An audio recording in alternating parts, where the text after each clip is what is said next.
Poor guy. Someone get him a mug.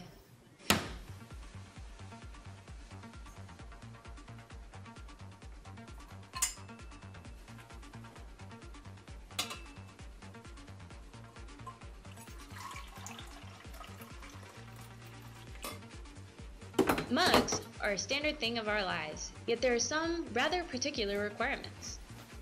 Metals don't work well. They conduct heat. The heat is transferred from the coffee to your hand. They also can't be microwaved.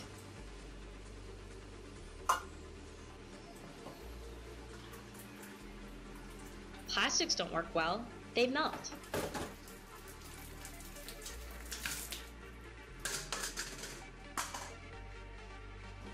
Therefore, the best material for a mug is a ceramic.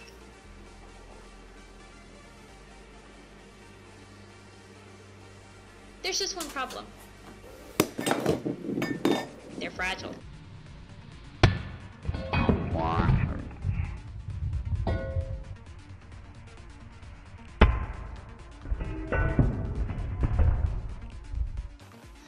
What would be a good mug for this man?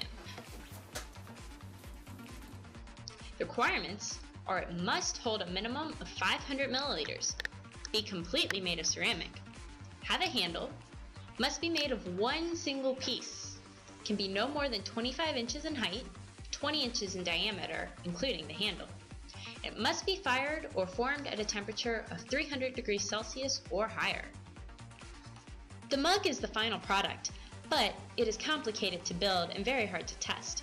Instead, simple rectangular samples were used to test the effectiveness of the processes.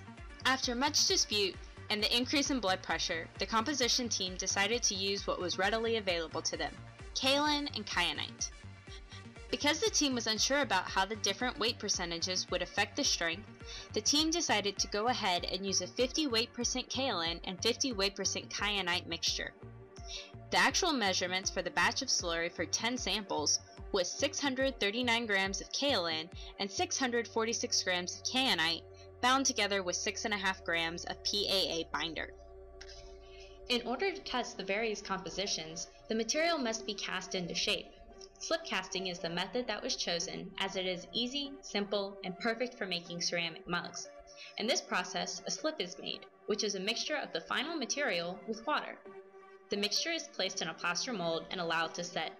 The plaster pulls water out of the slurry over time, creating a semi-solid piece. This takes about 20 minutes to form a 1/4 inch thick sample. Once the sample has set, it is removed from the mold. This initial piece is made of individual particles and is very weak. It must be fired before it can be tested. Once the mug has been cast, it is very weak, as the individual pieces that comprise it are not connected. This state is referred to as being green. The next step is to dry the mug in an oven in order to remove the remaining water. This is important because if the water was left in it, the mug could explode. Once the mug is completely dry, the oven can ramp up to a middle level temperature around 500 degrees Celsius to burn out the solvents, like the PAA binder, used in the slip casting process. This is necessary because if the carbon is allowed to remain, it could form bubbles of CO2 at high temperatures. Finally, the mug is raised to a hot enough temperature so that the individual particles will melt together and turn the mug into a solid piece. For this step, a temperature of 998 degrees Celsius was used. This is important because at too low a temperature, the mug will not hold together, and too high of a temperature will cause all of the pores to close and the glaze won't stick to the mug.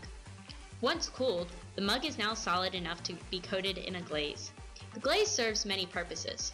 First, glazing acts as a sealant, making the mug waterproof.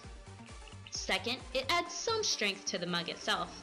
And finally, once it is fired, it will give the mug an aesthetic appeal, in theory. The glaze is applied to the mug by painting.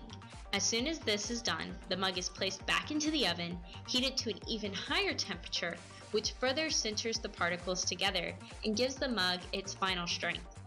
These samples were subjected to various bending tests and drop tests. Once this was done, the data was analyzed and the best process was determined. So that actually is a 4-fold increase. That process was used to make the final mug. Once the mug is cooled, it is complete and ready to hold hot beverages.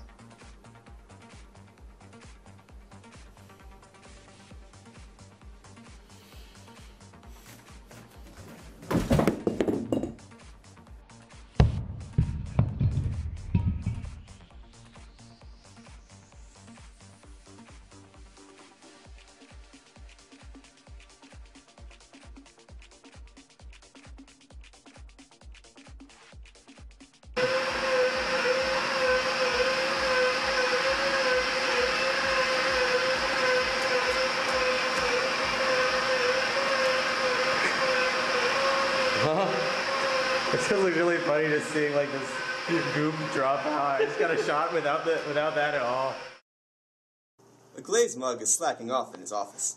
His boss, a green mug, comes in. Glazed mug says, "Hey boss, what's up?" His boss says, "Glazed mug, you're fired!" But Derek, what happens if your face ends up looking like this guy's face? If he didn't wear glasses, look what happened. Oh, before he died. He didn't wear safety goggles. Finally. Someone is watching this and knows like very fancy editing techniques. Just with like a glow around that.